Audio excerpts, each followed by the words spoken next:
Bom dia, é um prazer estar aqui convosco para poder falar-vos sobre uma ferramenta de gestão que, à semelhança do Clarity que foi apresentado anteriormente, parte do princípio em que ajuda a organização a construir todo o seu processo até atingir efetivamente os resultados pretendidos.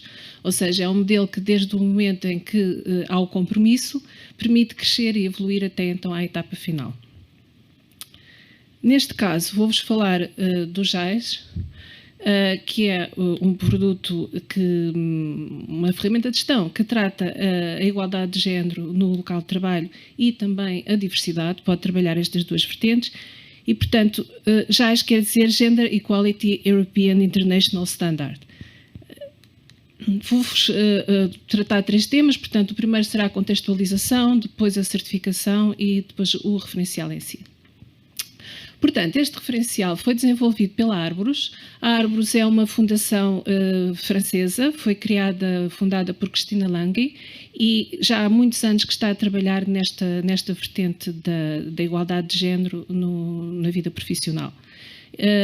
Já a Arborus escolheu para parceiro no seu processo de certificação o Bureau Veritas e, portanto, a nível internacional, a certificação do JAIS é sempre realizada pelo Bureau Veritas. Portanto, o JAIS procura aqui realmente ajudar as organizações a esta abordagem da promoção da igualdade profissional de mulheres e homens e é então uma tal ferramenta de gestão que permite construir todas as etapas até se conseguir efetivamente a situação de igualdade. O selo JAIS foi lançado em abril de 2010.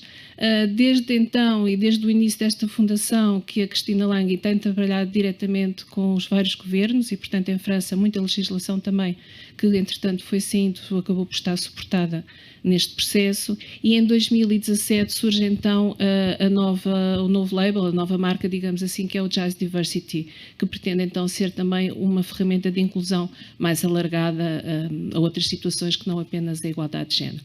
Podem ver aqui no slide as duas marcas de certificação que as organizações poderão utilizar a partir do momento que se certificarem. Ainda dizer que, sobretudo, e aqui avançando já também no contexto da inclusão, o objetivo é de incluir e não criar grupos, portanto não é compartimentar, e é efetivamente a igualdade de géneros a alavanca para qualquer mudança que exista ao nível da sociedade e do sistema e é, portanto, fundamental. Evoluímos nesse sentido, porque todos sabemos que, apesar de toda a legislação europeia que existe, a igualdade efetivamente ainda não é uma realidade plena e, portanto, se na Europa há um caminho largo a traçar, noutros continentes também será provavelmente um gap ainda maior. Deixo-vos ficar aqui um link, se tiverem curiosidade em aceder, para verificar testemunhos de organizações que já têm esta certificação. Também será interessante referir aqui que esta ferramenta de gestão foi criada no conceito não só de multinacionais, mas sim também pensando nas multinacionais, abrange a casa-mãe e as suas filiais e, uma vez mais, é de construção. A organização não é obrigada de imediato a implementar na sua totalidade as ferramentas, mas sim ir evoluindo até que consiga essa globalização em todas as suas representadas. Falando agora especificamente do processo de certificação.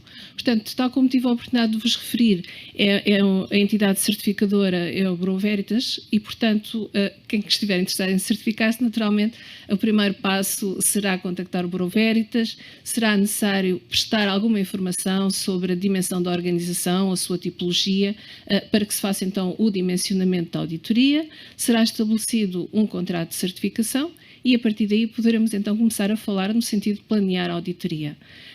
Existe aqui uma etapa opcional, que é a etapa 3, que é efetivamente as organizações que quiserem associar-se à fundação da Arborus, naturalmente poderão fazê-lo, porque a Arborus tem muitos projetos também que trabalham estas matérias de igualdade e, portanto, pode ser do vosso interesse também, é uma forma também de participar ativamente nestes processos. Avançando para a certificação em si, portanto, a primeira etapa é efetivamente um contacto que será estabelecido pela auditora coordenadora com a organização no sentido de prestar a primeira informação sobre como é que os dados da organização devem ser sistematizados para permitir avançar com o processo de certificação. Depois realiza-se normalmente então a auditoria em si, e a organização, obtendo a certificação, é um certificado que é válido por 4 anos. Como é que é depois feita a monitorização da evolução deste sistema de gestão? É feita do seguinte modo: ao fim de 2 anos, realiza-se uma auditoria de acompanhamento e, nos 2 anos seguintes, então, terá novamente lugar a recertificação, porque o processo é efetivamente uma certificação de 4 anos. A quem é que se pode candidatar aqui a esta certificação? Tal como eu tive a oportunidade de referir anteriormente, não existe aqui limitação de setor ou de dimensão. E um bom exemplo que temos disso é que, efetivamente, a primeira empresa 100% de capital português está certificada desde janeiro de 2022 e, efetivamente, é uma organização que atua apenas no mercado nacional e, não obstante, candidatou-se e conseguiu, efetivamente, estar certificada. Portanto, não interessa a dimensão, nem os países onde opera, nem o setor de atividade, basta, efetivamente, querer assumir este compromisso de estabelecer a igualdade de género e diversidade no seu ambiente de trabalho. O que tem de interessante, também tal como tive já a oportunidade de vos referir, é que é uma ferramenta que pretende construir, evoluir, porque a certificação pode ser obtida em 5 níveis, o que permite efetivamente às organizações, desde o primeiro momento, começarem a avançar neste projeto. Naturalmente que não basta o compromisso, não é? Portanto, o nível 1 é obtido não apenas com o compromisso, mas efetivamente já com o plano de ação a decorrer e com algumas ações implementadas. Depois, o nível 2 é quando já há a totalidade da implementação e já se começam efetivamente a ver resultados. Temos ainda o nível 3, em que a organização consegue, de uma forma mais sistemática, fazer uma avaliação e ir incorporando melhorias no seu sistema à medida que vai fazendo essa avaliação, e vai assim crescendo até que, efetivamente, no nível 5, já se atingiu realmente o patamar e a igualdade e a diversidade acabam por ser algo corrente, transversal a toda a organização e muito natural no seu dia-a-dia. Portanto, falando aqui de vantagens da certificação, não será difícil compreender que não só é efetivamente uma mensagem que se passa para o mercado de uma forma de estar, e realmente é uma forma de estar sustentável, mas também, ao fim e ao cabo, ajuda toda a população trabalhadora a envolver-se num projeto que é comum, porque este referencial pretende que exista partilha de boas práticas e assim desta forma se vai disseminando esta cultura de igualdade de género e também de diversidade.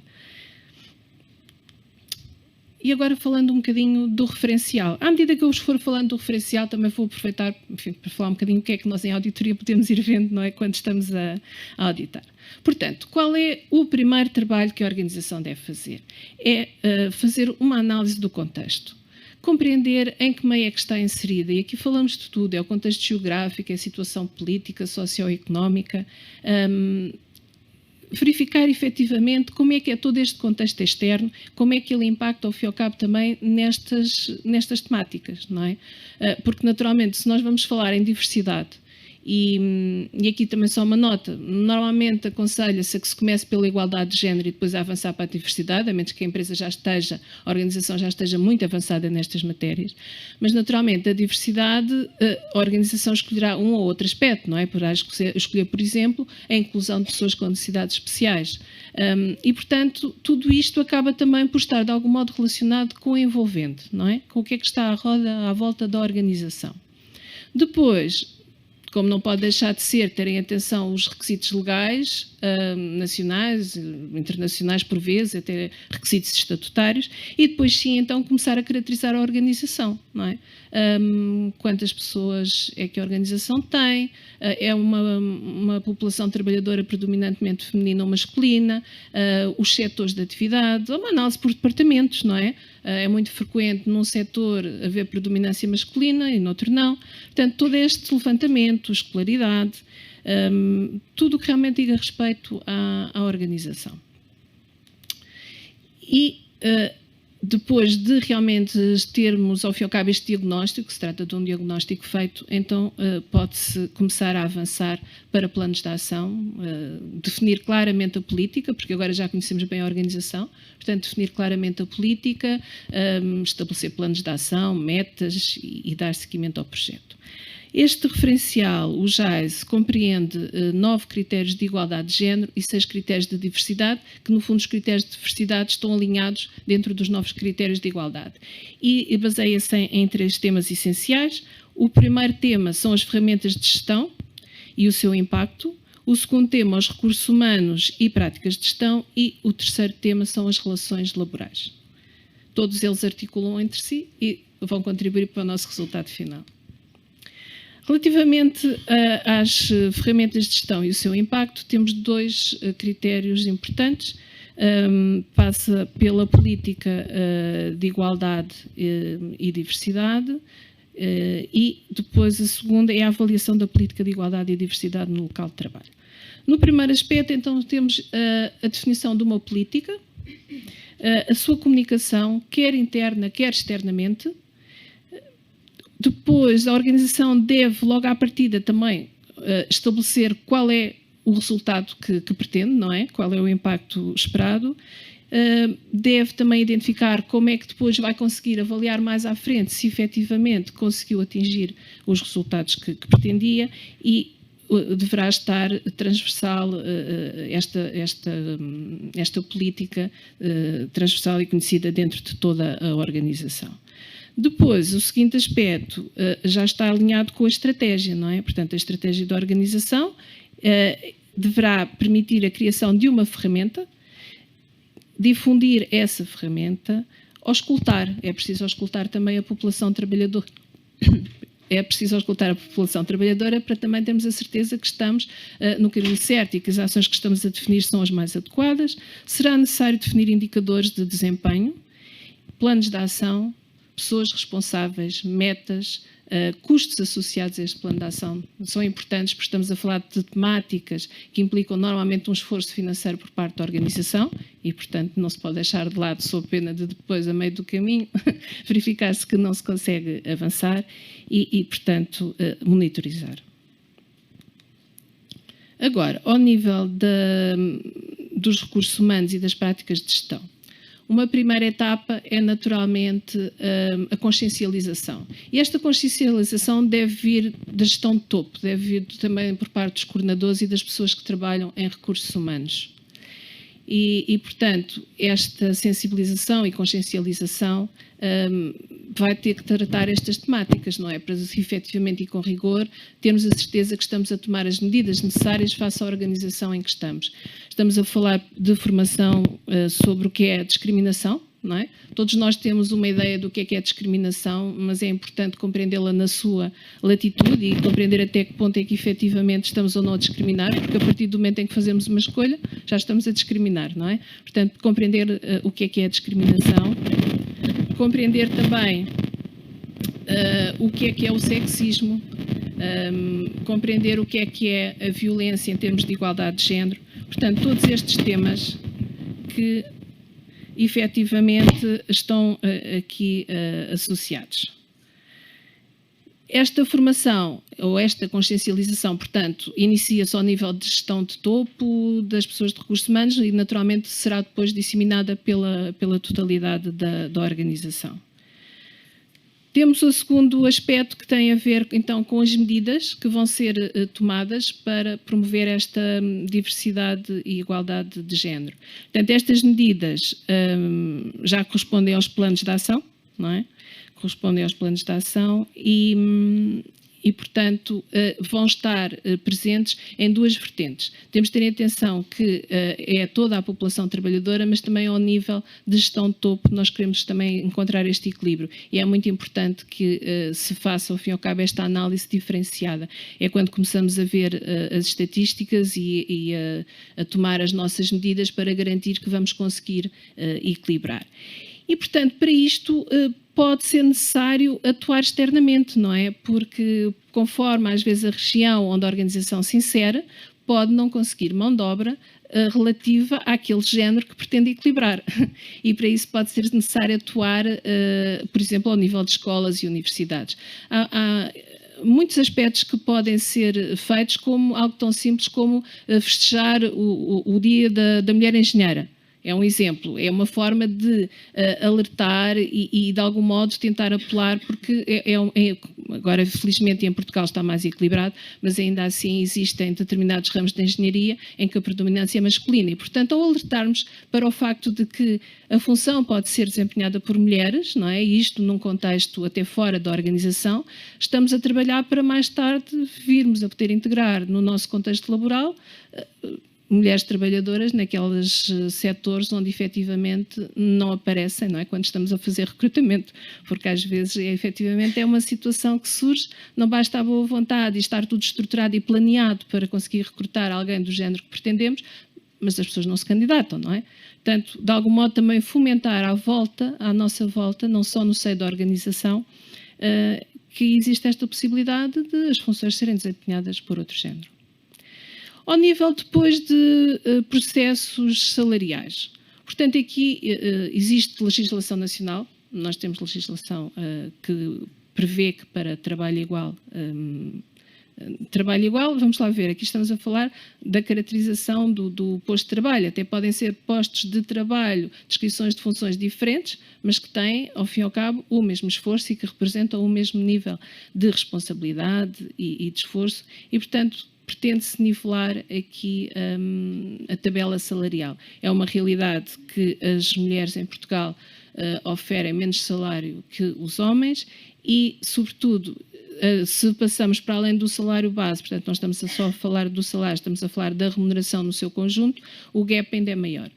E é este tipo de trabalho que tem que ser feito, não é? Portanto, a organização tem que olhar para si, trabalhar bem os dados, portanto não basta aqui uma análise básica, quanto é que ganham os homens na organização, qual é o salário médio, qual é o salário médio das mulheres, tem que ir mais além, tem que trabalhar por setor, tem que trabalhar, lá está, por função, e só quando aqui também estiver o equilíbrio pleno é que seguramente vamos estar no nível 5, não é? Até lá a organização estará num dos outros níveis, caminhando para este processo. Depois, temos aqui medidas que se destinam a alcançar o equilíbrio da vida profissional com a vida familiar e pessoal, as medidas de conciliação. Nós já temos em Portugal uma norma que trabalha estas matérias, que é a NP 4552, portanto, quem já tiver essa certificação acaba por, de algum modo, também já estar aqui com uma etapa trabalhada, não é? E, ao fim e ao cabo, aqui o que se pretende também, uma vez mais, é criar condições para que existe esta tranquilidade que permita, seja homem, seja mulher, a poder participar ativamente na vida profissional e não ficar prejudicado por algum tipo de compromisso que possa ter depois ao seu nível pessoal e familiar. É este equilíbrio aqui que se pretende para que a pessoa, quando está no seu posto de trabalho, esteja efetivamente concentrada no que está a fazer e quando está em casa também esteja concentrada no que tem que fazer em casa e no seu próprio bem-estar também. E depois temos aqui, finalmente, o ponto 8, a implementação das medidas coordenadas para fomentar a emergência desta cultura de igualdade de género ou de diversidade, passa muito pela comunicação, não é? É aqui este esforço que se faz de partilhar boas práticas, dar a conhecer os casos de sucesso, aprender com eles. Isto pode ser feito por departamento, não é? Há um departamento que é particularmente bem sucedido no seu equilíbrio. Então, vamos partilhar com os outros departamentos o que é que realmente foi feito e encontrar aqui uma forma de continuar a crescer na totalidade da organização. E depois temos aqui, finalmente, o ponto 9. O ponto 9 é alternativo, ou seja, não são os dois requisitos, porque no 9.1 pressupõe que a organização tem representantes dos trabalhadores, tem delegados sindicais, pode ser uma multinacional que tem os seus representantes a nível europeu, mas pode ser uma organização que não tem, nem sequer tem representantes dos trabalhadores e, portanto, aqui pretende-se efetivamente estabelecer este diálogo social que ajuda a construir e a melhorar o sistema, mas que pode ser feito também, na ausência desta representação, pode ser feito através da criação de grupos de trabalho internos. E, no fundo, é isso também que depois será verificado em sede de auditoria. No fundo, era isto aqui que queria partilhar essencialmente convosco. Espero que, de algum modo, tentei não ser também muito exaustiva, mas espero que, de algum modo, tenham ficado curiosos relativamente a esta ferramenta de gestão.